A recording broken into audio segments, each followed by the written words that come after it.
Hello friends, welcome to Kannan Info Tamil. நம்ம இன்னைக்கு என்ன டாபிக் பார்க்க போறோம் அப்படின்னா மூன்று முக்கியமான டிஃபென்ஸ் அப்டேட் இந்த வீடியோல பார்க்க போறோம். முதல் டிஃபென்ஸ் அப்டேட் சமீபத்தில் நடந்து வரும் உக்ரைன் ரஷ்யா போர் மற்றும் இதற்கு முன்பு நடந்த அர்மீனியா அசர்பைஜான் யுத்தத்துல ட்ரோன்களோட பயன்பாடு பெருமளவுல இருந்துச்சு. குறிப்பா சொல்லணும் அப்படின்னா அர்மீனியா அசர்பைஜான் யுத்தத்தோட வெற்றி தோல்வியே ட்ரோன்களால் நிர்ணயிக்கப்பட்டதுன்னு சொல்லலாம். இதனை தொடர்ந்து இந்தியா தற்போது ட்ரோன்களை வெளிநாடுகளில் இருந்து வாங்குவது மற்றும் உள்நாட்டு ட்ரோன் தயாரிப்பை வேகப்படுத்துவது போன்ற பல வேலைகளை செஞ்சு வந்துகிட்டு இருக்காங்க. அந்த வகையில இந்தியா டெவலப் செய்து வரும் டாபஸ் மற்றும் ருஸ்ட்ரம் 2 ட்ரோன் டெவலப்மெண்ட்ல ரெண்டு முக்கியமான விஷயங்கள் நடந்திருக்கு. அது என்ன விஷயங்கள்? டாபஸ் மற்றும் ருஸ்ட்ரம் ட்ரோன்களோட செயல்திறன் மற்றும் சிறப்பு அம்சங்கள் என்ன அப்படிங்கிறது குறித்து பார்க்கலாம். இரண்டாவது அப்டேட், இந்தியாவுக்கும் அமெரிக்காவுக்கும் இடையே GE414 இன்ஜின் இந்தியாவில் தயாரிப்பதற்கான ஒப்பந்தம் கூடிய விரைவில் கையெழுத்திடப்பட உள்ளது. இந்த ஒப்பந்தத்தோட சிறப்பு அம்சங்கள் என்ன? இந்தியாவின் உள்நாட்டு விமான இன்ஜின் டெவலப்மெண்ட்ல இந்த ஒப்பந்தம் இந்தியாவுக்கு எப்படி கை கொடுக்கும் அப்படிங்கிறது குறித்து நம்ம டீடைலா இந்த வீடியோல பார்க்கலாம். நம்ம சேனல்ல டிஃபென்ஸ் மற்றும் ஜியோபாலிட்டிக்ஸ் சம்பந்தமா தினம் ஒரு வீடியோ பப்ளிஷ் பண்ணிட்டு இருக்கோம். உங்களுக்கு நம்ம சேனல்ல பப்ளிஷ் ஆகக்கூடிய வீடியோஸ் பிடிச்சிருந்துச்சுன்னா சேனலை சப்ஸ்கிரைப் பண்ணி சப்போர்ட் பண்ணுங்க. நீங்க பண்ற ஒவ்வொரு சப்ஸ்கிரிப்ஷனும் எனக்கு அடுத்தடுத்த வீடியோஸ் போடுறதுக்கு ஒரு மோட்டிவேஷனா இருக்கும். DRDO மற்றும் இந்திய கடற்படையும் இணைந்து டாபஸ் ட்ரோன் டெவலப்மெண்ட்ல ஒரு முக்கியமான சாதனை பண்ணிருக்காங்க. அதாவது டாபஸ் ட்ரோன்களோட கிரவுண்ட் கண்ட்ரோல் சிஸ்டத்தை இந்திய கடற்படையின் INS சுபத்ரா போர்க்கப்பல்ல டிப்ளாய் செய்து கப்பல்ல இருந்து டாபஸ் ட்ரோன்கள் கட்டுப்படுத்தப்பட்டிருக்கு. இந்த சோதனை டாபஸ் ட்ரோன் டெவலப்மெண்ட்ல மிகவும் ஒரு முக்கியமான விஷயமா பார்க்கப்படுது. இந்த சோதனையின் போது INS சுபத்ரா போர்க்கப்பல்ல இருந்து டாபஸ் ட்ரோன்களை மிக சிறப்பா கட்டுப்படுத்த முடிஞ்சிருக்கு. அது மட்டும் இல்லாம இந்த சோதனையின் போது டாபஸ் ட்ரோன்கள் கடல் மட்டத்தில இருந்து கிட்டத்தட்ட 20,000 அடி உயரத்துல பறந்திருக்கு. இந்த சோதனையின் போது INS சுபத்ரா போர்க்கப்பல் இந்திய கடற்படையின் கார்வார் நேவல் பேஸ்ல இருந்து 148 கிலோமீட்டர் தூரத்துல நிலைநிறுத்தப்பட்டிருக்கு. இந்த கப்பல்ல இருந்து டாபஸ் ட்ரோன்களை கிட்டத்தட்ட 40 நிமிடங்கள் இயக்கி சோதனை செஞ்சிருக்காங்க.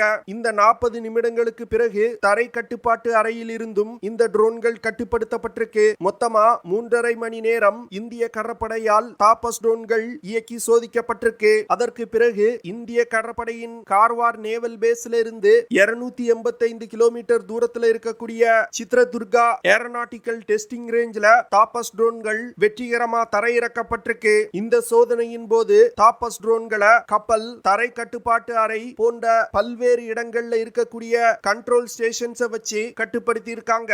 இதன் மூலமா இந்த டாபஸ் ட்ரோன்களை சர்வேலன்ஸ் மற்றும் ரெகானசன்ஸ் ஆபரேஷன்களுக்கு இந்திய கடற்படை பயன்படுத்த ஆயத்தமாகறாங்க அப்படிங்கிற விஷயம் தெரிய வருது. போர்க்கப்பல்ல இருந்து இந்திய உள்நாட்டு தயாரிப்பு ட்ரோன்களை இயக்கி கட்டுப்படுத்துவது இதுவே முதல் முறை. இந்த விஷயத்தை ஒரு மிகப்பெரிய சாதனையா டிஃபென்ஸ் எக்ஸ்பர்ட் சொல்றாங்க. ஏன்னா இது போன்ற செயல்திறன் கொண்ட ட்ரோன்களை உலகின் வெகு சில நாடுகள் தான் டெவலப் செஞ்சிருக்காங்க. டாபஸ் ட்ரோன்கள் ஒரு மீடியம் ஆல்டிடியூட் லாங் என்டியூரன்ஸ் ட்ரோன்கள். இந்த ட்ரோன்கள் அமெரிக்காவின் MQ-1 பிரெடேட்டர் ட்ரோன்களை ரெஃபரன்ஸா வச்சு இந்தியா உருவாக்கி இருக்காங்க. டாபஸ் ட்ரோன்கள்னால கிட்டத்தட்ட 350 கிலோகிராம் எடை கொண்ட பேலோடுகளை எடுத்து செல்ல முடியும். பேலோட் அப்படின்னா சென்சார்கள், ரடார் சிஸ்டங்கள், உளவு தகவல் மற்றும் ரோந்து செல்வதற்கான உபகரணங்கள் போன்றவற்றை எடுத்து செல்ல முடியும். டாபஸ் ட்ரோன் கிட்டத்தட்ட 1800 கிலோகிராம் எடை கொண்டது. இந்த ட்ரோனை இயக்குறதுக்கு 2 NPO Saturn 3060 wing mounted turboprop engine பயன்படுத்தப்படுது. இந்த இன்ஜினால 74 கிலோவாட் திறனை ப்ரொடியூஸ் பண்ண முடியும். டாபஸ் ட்ரோன்கள்னால அதிகபட்சமா 225 கிலோமீட்டர் பெர் ஹார் வேகத்துல பறக்க முடியும். இந்த ட்ரோன்களால் கிட்டத்தட்ட 1000 கிலோமீட்டர் தூரம் வரைக்கும் பறந்து உளவு தகவல் சேகரிப்பது மற்றும் ரோந்து செல்வது போன்ற ஆபரேஷன்களை செய்ய முடியும். டாபஸ் ட்ரோன்கள்னால தொடர்ந்து 18 மணி நேரம் பறக்க முடியும். அமெரிக்காவின் MQ-9 ட்ரோன்கள் 24 மணி நேரம் பறக்கும். ஆனா இந்தியாவின் டாபஸ் ட்ரோன்கள்னால 18 மணி நேரம் பறக்க முடியும். இது அமெரிக்க ட்ரோனை விட குறைவா இருந்தாலும் பறக்கும் நேரத்தை அதிகரிப்பதற்கு இந்தியா முயற்சி செய்து வந்துகிட்டு இருக்காங்க. அடுத்து இந்த ட்ரோன்களால் அதிகபட்சமா 28,000 அடி உயரத்துல பறக்க முடியும். என்னதான் இந்தியா அமெரிக்காவிடமிருந்து MQ-9 பிரெடேட்டர் ட்ரோன்களை வாங்கினாலும் நமது உள்நாட்டு ட்ரோன் தயார் தயாரிப்பை இன்னும் இந்தியா வேகப்படுத்தணும் அப்படின்னு நான் நினைக்கிறேன். ஏன்னா ஒரு நீண்ட நாள் யுத்தத்துல இந்தியா வெளிநாடுகளை நம்பி சண்டையிட முடியாது. அதனால நமது ட்ரோன் தயாரிப்பை இன்னும் வேகப்படுத்தி உள்நாட்டிலே MQ-9 பிரெடேட்டர் ட்ரோன்களுக்கு நிகரான ட்ரோன்களை இந்தியா உருவாக்கணும். குறிப்பா இந்திய கடற்படைக்கு இது போன்ற சர்வேலன்ஸ் மற்றும் ரெகானசன்ஸ் ஆபரேஷன்களை கேரி அவுட் செய்வதற்கு அதிக அளவுல ட்ரோன்கள் தேவைப்படுது. இதன் காரணமா தான் இந்த ட்ரோன் டெவலப்மெண்ட்டை இந்தியா வேகப்படுத்தி இருக்காங்க. தாபஸ் ட்ரோன்களை நேவல் பிளாட்ஃபார்ம்ல இருந்து கட்டுப்படுத்துவதன் மூலம் ரியல் டைமா கடற்பகுதியை இந்தியாவால கண்காணிக்க முடியும். குறிப்பா சீன நீர்மூழ்கி கப்பல்கள் மற்றும் போர் கப்பல்களை இந்திய பெருங்கடல் பகுதியில கண்காணிக்க முடியும். இந்தியா ருஸ்ட்ரம் 2 அப்படிங்கிற ஒரு மீடியம் ஆல்டிடியூட் லாங் என்டியூரன்ஸ் ட்ரோனை டெவலப் செய்து வந்துகிட்டு இருக்காங்க. இந்த ட்ரோன்ல சமீபத்துல 2 முக்கியமான சிஸ்டங்கள் இணைக்கப்பட்டிருக்கு. குறிப்பா சொல்லணும் அப்படின்னா synthetic aperture radar, medium range electro optics மற்றும் லாங் ரேஞ்ச் எலக்ட்ரோ ஆப்டிக்ஸ் அப்படிங்கிற சிஸ்டங்கள் இந்த ட்ரோன்ல இணைக்கப்பட்டிருக்கு. இந்த synthetic aperture radar, medium range electro optics, long range electro optics போன்ற சிஸ்டங்களை DRDO டெவலப் செஞ்சிருக்காங்க. இந்த சிஸ்டங்கள் அனைத்துமே அதிநவீன தொழில்நுட்பம் கொண்டது. இந்த சிஸ்டங்களை பயன்படுத்தி உளவு தகவல் சேகரிப்பது, ரோந்து செல்வது மற்றும் டார்கெட்டுகளை ஐடென்டிஃபை செய்வது போன்ற ஆபரேஷன்களை கேரி அவுட் செய்ய முடியும். இந்த சிஸ்டங்கள் ருஸ்ட்ரம் 2 ட்ரோன்ல இணைக்கப்பட்டிருப்பதன் மூலம் இந்த ட்ரோன்களோட செயல்திறன்ல மிகப்பெரிய முன்னேற்றம் ஏற்படும்னு டிஃபென்ஸ் எக்ஸ்பர்ட் சொல்றாங்க. அது மட்டும் இல்லாம ருஸ்ட்ரம் 2 ட்ரோனுக்காக short range imaging radar develop செய்யப்பட்டு இந்த ட்ரோன்ல இணைக்கப்பட்டிருக்கு. சாதாரண ட்ரோன்ல இருக்கக்கூடிய சிஸ்டங்கள் போல் அல்லாமல் இந்த சிந்தட்டிக் ஆபர்ச்சர் ரடார்னால அனைத்து விதமான தட்பவெட்ப மற்றும் காலநிலைகளையும் மிக சிறப்பா செயல்பட முடியும். இந்த சிந்தட்டிக் ஆபர்ச்சர் ரடார்னால இரவு மற்றும் பகல் நேரத்திலையும் புகைப்படங்களை மிக சிறப்பா எடுக்க முடியும். இந்த சிந்தட்டிக் ஆபர்ச்சர் ரடார்களை கொண்டு ருஸ்ட்ரம் 2 ட்ரோன்கள்னால ஹை ரெசல்யூஷன் புகைப்படங்களை எடுக்க முடியும். அது மட்டும் இல்லாம நகர்ந்து கொண்டிருக்கக்கூடிய டார்கெட்டுகள் தொடர்பான இன்புட்டையும் கிரவுண்ட் ஸ்டேஷனுக்கு ருஸ்ட்ரம் 2 ட்ரோன்கள்னால அனுப்ப முடியும். ருஸ்ட்ரம் 2 ட்ரோன்கள் கொடுக்கக்கூடிய இன்புட்டை பேஸா வச்சு தரையில் இருக்கக்கூடிய மிசைல்ஸ் மற்றும் மியூனிட்ஸை பயன்படுத்தி எதிரிகளின் இலக்குகள் மீது தாக்குதல் நடத்த முடியும். இந்த சிந்தட்டிக் ஆபர்ச்சர் ரடார்னால 6 மீட்டர்ல இருந்து 3 மீட்டர் ரெசல்யூஷன்ல புகைப்படங்களை எடுக்க முடியும். அது மட்டும் இல்லாம 40 கிலோமீட்டர் தூரத்துல இருக்கக்கூடிய நகரும் இலக்குகளான tanks, military trucks, armoured vehicle போன்றவற்றை கண்டுபிடித்து தரை கட்டுப்பாட்டு அறைக்கு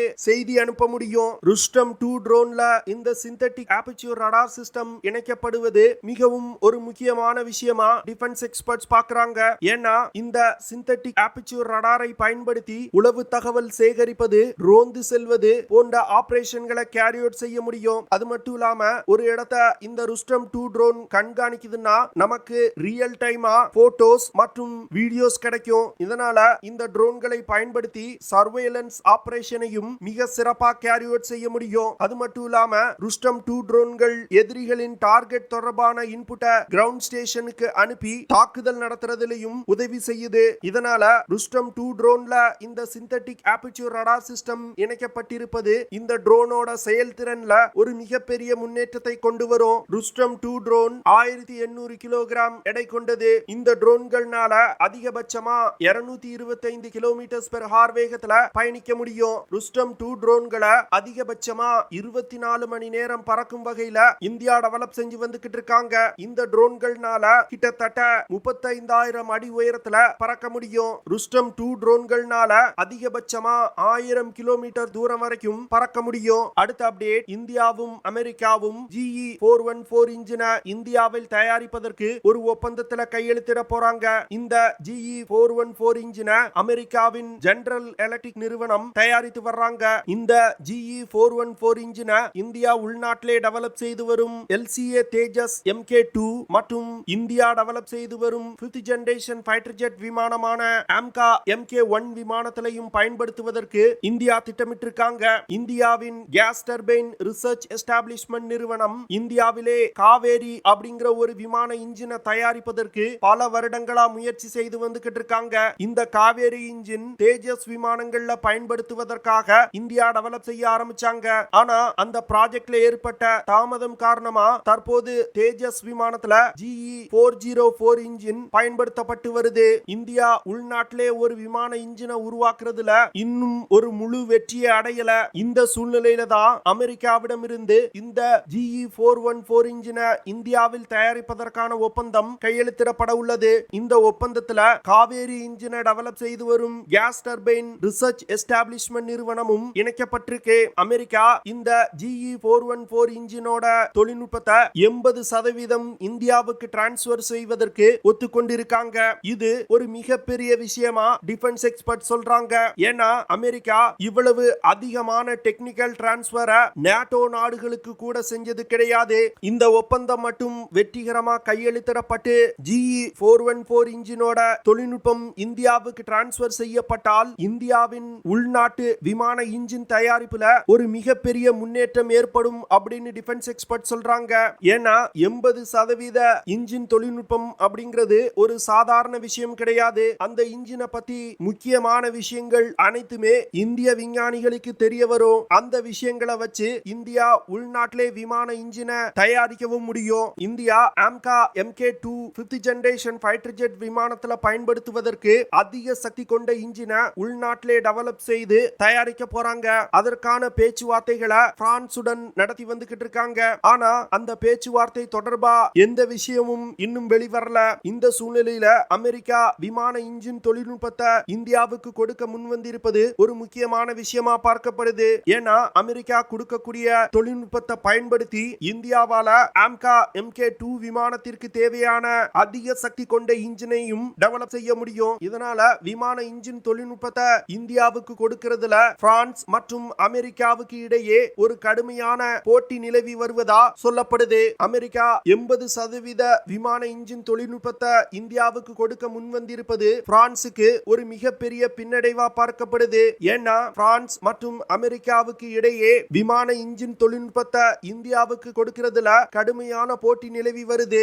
இந்த இரு நாடுகளுக்கும் இடையிலான போட்டியை சரியா பயன்படுத்தி கொண்டு இந்தியா விமான இன்ஜின் தொழில்நுட்பத்துல தன்னிறைவை அடையணும் அப்படின்னு நான் நினைக்கிறேன். நீங்க என்ன நினைக்கிறீங்க அப்படிங்கறத கமெண்ட் பண்ணுங்க. ஓகே ஃப்ரெண்ட்ஸ், நம்ம வீடியோவோட நிறைவு பகுதிக்கு வந்துட்டோம். இதெல்லாம் தான் நான் உங்ககிட்ட ஷேர் பண்ணணும் அப்படின்னு நினைச்ச விஷயங்கள். ஐ ஹோப் நான் ஷேர் பண்ண விஷயங்கள் உங்களுக்கு பிடிச்சிருக்கும்னு நினைக்கிறேன். அப்படி பிடிச்சிருந்துச்சுன்னா ஷேர் பண்ணுங்க, லைக் பண்ணுங்க, கமெண்ட் பண்ணுங்க. மறக்காம நம்ம சேனலுக்கு சப்ஸ்கிரைப் பண்ணுங்க. அப்படியே அந்த பெல் நோட்டிபிகேஷனை கிளிக் பண்ணி ஆல்ங்கிற ஆப்ஷனை எனேபிள் பண்ணிக்கங்க. See you in the next video. Jai Hind.